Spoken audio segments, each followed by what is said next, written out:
Assalamualaikum warahmatullahi wabarakatuh. Bismillahirrahmanirrahim. Alhamdulillahilladzi arsala rasulahu bil huda wa dinil haqq liyudhhirahu 'alad dini kulli wa kafa billahi shahida. Asyhadu an la ilaha illallah wa asyhadu anna Muhammadan abduhu wa rasuluh. Allahumma shalli wa sallim ala nabiyyina Muhammadin wa ala alihi wa sahbihi ajma'in, amma ba'd. Pemirsa Mulung Hikmah yang dirahmati Allah,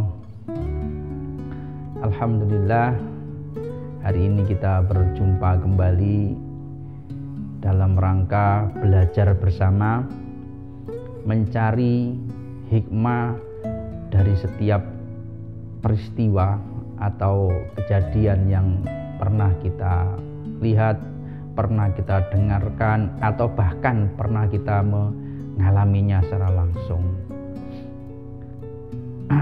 Dalam kesempatan yang berbahagia ini, saya ingin berbagi satu cerita, yang cerita ini sering saya dengarkan dari beberapa orang tua yang menceritakan tentang anak-anaknya, yang diantara anak-anak tersebut ada yang membuat para orang tua ini galau. Apa yang membuat mereka galau? Ternyata dari beberapa cerita yang kita dapatkan, yang menjadi kegalauan utama di antara beberapa problem adalah galau tentang anaknya yang susah diajak sholat, susah diajak mengaji. Nah ini diantara beberapa peristiwa atau beberapa masalah yang disampaikan oleh beberapa orang tua yang kita dengarkan, atau beberapa orang tua yang menceritakan tentang kondisi anak-anaknya atau kondisi dari keluarganya. Ada di antara mereka terlihat sangat membutuhkan solusi, dan itu dibuktikan dengan mereka mau mendatangi, mau bercerita dengan beberapa orang yang mereka anggap orang yang bisa dipercaya memberikan solusi atas peristiwa atau problem atau masalah yang mereka sedang menghadapinya. Nah, dari cerita singkat ini kita bisa mengambil hikmah sebenarnya.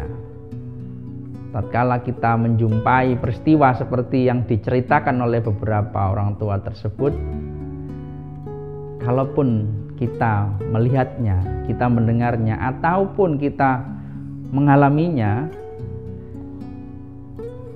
sebenarnya yang perlu kita lakukan adalah menyadari bahwa ini memang takdir yang dirupakan oleh Allah, yang diberikan Allah kepada kita dalam bentuk masalah.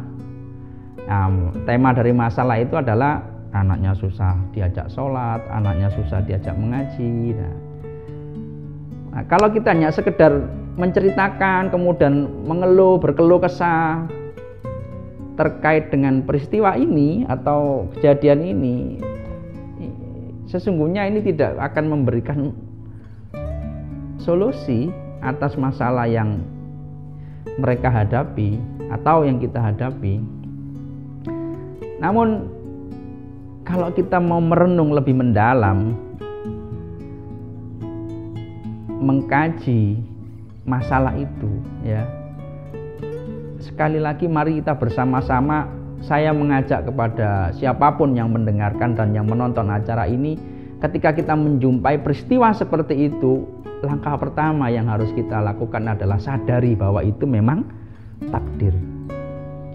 Yang kedua, kalau kita sudah menyadari itu adalah takdir yang diberikan Allah kepada kita, langkah yang kedua yang perlu kita lakukan adalah kita merenungi kira-kira ada pesan apa di balik peristiwa itu, atau di balik cerita itu, atau di balik masalah yang dihadapi oleh beberapa orang tua yang saya ceritakan tadi, atau bahkan kita sendiri yang mengalami itu.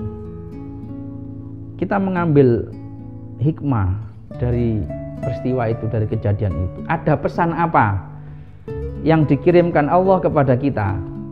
Wabil khusus kita sebagai orang tuanya itu harus senantiasa merenungi ada pesan apa yang diberikan Allah kepada kita, atau ada pelajaran apa yang bisa kita ambil dari kejadian itu. Kalau hanya sekedar berkeluh kesah, apalagi sampai menyalahkan anak-anak yang mengalami situasi seperti itu, susah diajak sholat, susah diajak mengaji, janganlah kita terus-terusan menyalahkan mereka, anak-anak itu. Yang perlu kita lakukan ya, pesan apa yang bisa kita ambil dari kejadian itu. Mari kita merenung bersama-sama. Anak susah diajak sholat, anak susah diajak mengaji. Ini adalah hasil sebenarnya. Ini adalah sebuah produk yang sadar atau tidak, kitalah yang sebenarnya membuat itu. Kitalah sebenarnya yang telah memprogram anak-anak ini menjadi seperti itu. Coba kita mengingat kembali, apakah anak-anak ini memiliki perilaku seperti yang ada saat ini? Apakah tiba-tiba mereka menjadi begitu atau ada proses-proses sebelumnya? Maka sebagai orang tua, ya, saya mengajak kepada diri saya pribadi dan juga kepada semua orang tua yang menonton acara ini, yang memiliki mungkin masalah yang mirip dengan apa yang kita angkat pada tema hari ini. Mari kita merenungi. Mereka bisa menjadi seperti itu sebenarnya tiba-tiba menjadi seperti itu, atau ada proses pembelajaran yang kita berikan kepada mereka tanpa sadar.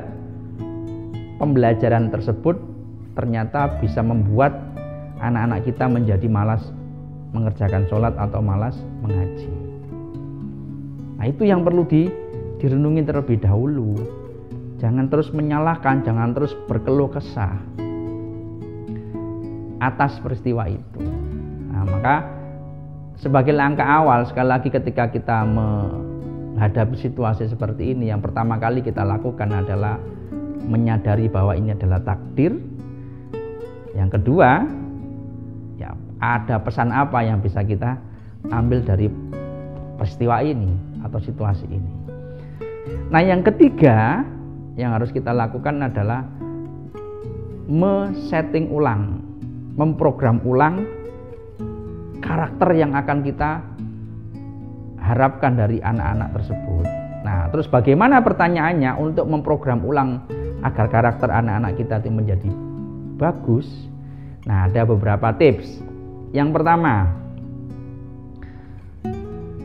agar anak kita memiliki karakter yang baik, yang pertama kita lakukan adalah terapkan pembiasaan baik kepada anak-anak kita. Contoh seperti yang di awal tadi, ya, ketika kita menginginkan anak kita ini mudah diajak sholat, mudah diajak mengaji, ya, maka sejak dini sebenarnya mari kita biasakan mengajak mereka, ya, untuk senantiasa melaksanakan sholat. Mari kita biasakan mereka untuk senantiasa membaca Al-Quran atau belajar Al-Quran sejak dini. Nah, pertanyaannya sekarang, lah ini kan sudah jadi, anak-anaknya sudah misalkan sudah SD atau sudah SMP, ya kita ulangi lagi. Sebenarnya kalau kita berbicara masalah pembiasaan untuk membuat karakter anak kita menjadi baik, itu paling pas waktunya itu di usia 5 tahun ke bawah. Namun ketika kita sudah melihat atau mengalami situasi seperti ini, anak kita sudah lulus TK atau bahkan sudah masuk di usia SMP, ya kita program ulang, tidak masalah, tidak ada kata terlambat. Yang penting kita terus berusaha. Dan untuk membentuk karakter yang baik, karakter anak yang rajin sholat, karakter anak yang rajin mengaji, maka sekali lagi yang pertama yang harus kita lakukan adalah mari kita terapkan pembiasaan itu di rumah kita. Pembiasaan untuk mengajak anak-anak sholat, mengajak anak-anak belajar mengaji atau mengaji Al-Quran. Pembiasaan, ini kata kuncinya yang pertama adalah pembiasaan. Nah, yang kedua, agar pembiasaan ini bisa efektif hasilnya, maka berikan mereka keteladanan. Nah, ini keteladanan ini penting. Memberikan contoh langsung itu penting. Mengajak bagus, memberikan keteladanan, memberikan contoh langsung kepada mereka itu jauh lebih bagus dan insya Allah hasilnya lebih efektif. Ini adalah bagian daripada pemrograman di dalam pikiran anak-anak itu, baik pikiran sadar atau pikiran tidak sadar. Ketika mereka sering melihat orang tuanya mencontohkan mereka mengerjakan sholat, ketika adzan berkumandang, orang tuanya langsung segera mengajak mereka sholat dan orang tuanya pun juga sholat. Ketika kita menginginkan anak-anak kita rajin mengaji, pastikan kita sendiri yang pertama kali memberikan keteladanan kepada anak-anak kita dengan sering mencontohkan di depan mereka, kita sendiri yang sering membuka Al-Quran dan mengaji ayat-ayat Allah, bahkan mengkaji ayat-ayat Allah di depan anak-anak kita. Maka keteladanan itu adalah potret nyata yang bisa langsung mereka, anak-anak kita maksudnya, yang anak-anak langsung bisa melihatnya, merekamnya langsung, mendengarkannya langsung. Dan potret ini ketika dilihat oleh anak-anak kita, apalagi anak-anak di usia 5 tahun ke bawah, itu benar-benar menjadi contoh sikap dan perilaku yang akan mereka tiru. Jadi seperti itu ya. Jadi keteladanan. Kalau kita ingin menjadikan anak-anak kita anak-anak yang rajin sholat, anak-anak yang rajin mengaji, atau rajin apapun ya, yang baik-baik pokoknya, intinya yang pertama terapkan pembiasaan itu di rumah kita, dan yang kedua berikan keteladanan langsung kepada anak-anak kita. Namun muncul pertanyaan, bagaimana Pak kalau saya ingin memberikan contoh kepada anak-anak saya, sementara waktu kecil dulu saya nggak pernah diajari orang tua saya mengaji dan sampai sekarang saya nggak bisa mengaji. Nah, kalau kita sebagai orang tua belum bisa mengaji sampai saat ini, sampai kita sudah punya anak, tetap berikan keteladanan dalam bentuk yang lainnya. Kita bersama-sama mengajak anak kita belajar membaca Al-Quran.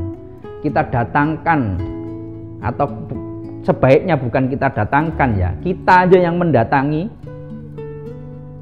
guru yang kita mau. Karena mendatangkan guru dengan mendatangi guru itu beda. Insya Allah keberkahannya lebih banyak kita mendatangi guru kita. Kenapa?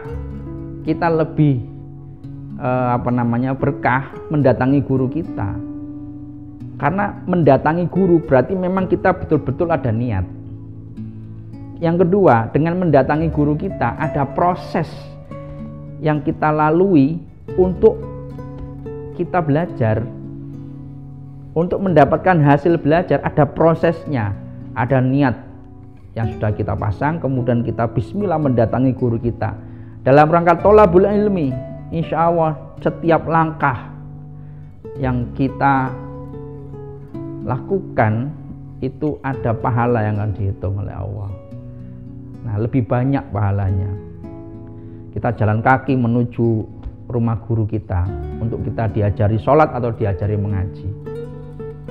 Nah, seperti itu. Jadi yang jelas mendatangi itu berarti ada niat yang kuat untuk kita belajar sesuatu yang baru ya. Tapi kalau mendatangkan itu bisa jadi yang mengajar sudah niat, kadang yang mau belajar ini kurang niatnya. Nah, tapi kalau kita datang niatnya teruji, betul-betul kelihatan. Makanya kita sebagai orang tua yang belum bisa mengaji, ayo kita berikan contoh bahwa kita pun juga belajar mengaji dan kita juga mendatangi guru ngaji atau guru yang bisa mengajari kita sholat. Nah, kita ajak anak-anak kita bersama-sama pergi ke majelis, kita bersama-sama keluarga pergi ke rumah guru ngaji. Nah, ini adalah bentuk keteladanan yang bisa kita tunjukkan kepada anak-anak kita. Dan yang ketiga, yang pertama penerapan atau pembiasaan karakter baik, yang kedua memberikan keteladanan, dan yang ketiga adalah ciptakan lingkungan yang baik. Lingkungan yang baik bisa kita ciptakan di rumah kita. Suasananya kita susun sendiri. Di jam subuh misalnya ya, habis sholat subuh kita sambil beraktivitas yang lain bisa kita putarkan murotal di rumah kita, diputar pengajian di rumah kita dari MP3 atau dari YouTube. Di HP kita bisa kita membuka dari fiturnya, kita dengarkan sambil kita melakukan kegiatan yang lain. Ini adalah contoh suasana yang baik sambil kita melakukan aktivitas, contohnya ibu-ibu sambil memasak mendengarkan tausiah dari beberapa ustadz, atau sambil mendengarkan murotal, suara para hafiz hafidho mengaji, yang itu sudah banyak kita bisa buka di channel YouTube. Nanti seperti itu, ini suasana yang bisa kita tunjukkan di rumah kita, suasana yang baik yang bisa kita ciptakan. Nah, sehingga lingkungan yang baik ini itu juga sangat mempengaruhi untuk membuat karakter yang baik kepada anak-anak kita. Para pemirsa Mulung Hikmah yang dirahmati Allah, selain suasana atau lingkungan yang baik yang bisa kita ciptakan di rumah, kita juga perlu mencari lingkungan yang baik di luar rumah kita. Seperti apa bentuk dari lingkungan yang baik di luar rumah kita? Ya, kita bisa mencari tempat-tempat belajar yang kondusif, yang baik untuk anak kita, yang cocok untuk anak kita, agar mereka menjadi anak yang berkarakter seperti yang kita inginkan, menjadi anak yang rajin sholat, menjadi anak yang rajin mengaji. Ya, carikan lingkungan yang di situ dia bisa belajar dengan banyak orang yang memiliki niat yang sama, dan di tempat itu memang disediakan. Nah, dalam hal ini adalah tempat belajar.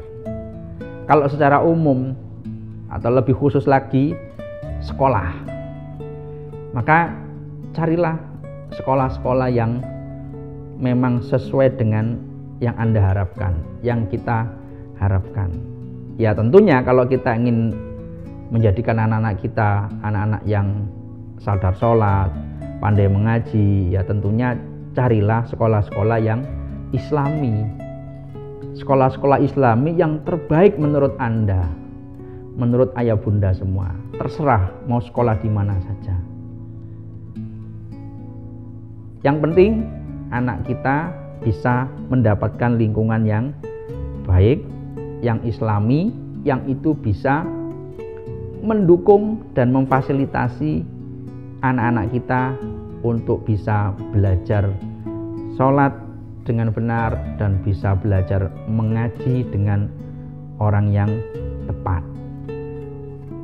Jadi ini beberapa tips yang bisa kita terapkan, yang bisa kita amalkan ketika kita ingin menjadikan karakter atau akhlak yang baik bagi anak-anak kita.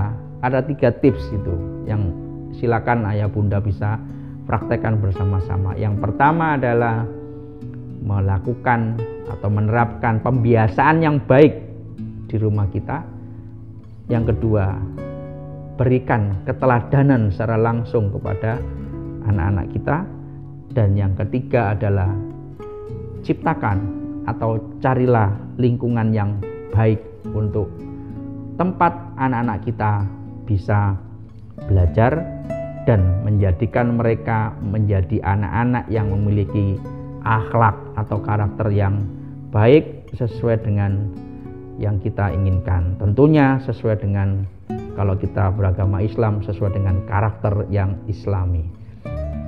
Semoga yang singkat ini bisa memberikan pencerahan kepada ayah bunda semuanya.